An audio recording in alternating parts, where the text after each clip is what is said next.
Class 11th के math का first chapter है सेट। सेट मतलब क्या होता है? समुच्चय। ठीक है, अब ये सेट्स होते क्या हैं, समुच्चय होते क्या हैं, इसका मतलब क्या होता है, क्या इसका यूज़ हमारे जीवन में है या नहीं है। ठीक है, तो देखिए क्या होता है कि जैसे आप किसी बुक शॉप पे गए, ठीक है, किसी किताब की दुकान पर गए और वहाँ पर आपको क्लास 11th का टोटल बुक खरीदना है। ठीक है, तो आप उसके क्या बोलेंगे कि क्लास 11th का एक सेट बुक दिखाई।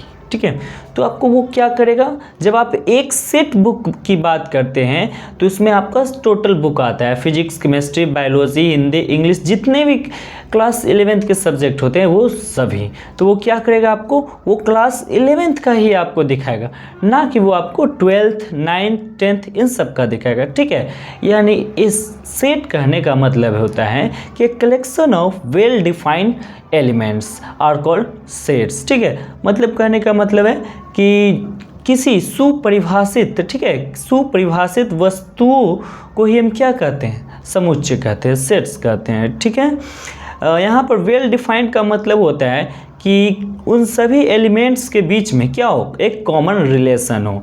जैसे 1 2 3 4 5 ये सब को अगर हम देखें तो ये सब क्या है, ये है नेचुरल नंबर्स हैं। ठीक है, उसी प्रकार अगर हम देखें हम A E I O U ये सब क्या है, तो ये सभी हमारे क्या है, वॉवेल्स है। ठीक है, इंग्लिश अल्फ़ाबेट के सभी वॉवेल्स है। अगर हम ए कहें तो भी वॉवेल है, ई कहें तो भी वॉवेल है, आई वॉवेल, ओ वॉवेल, यू भी वॉवेल्स हैं, यानी ये सभी क्या है, वॉवेल्स हैं।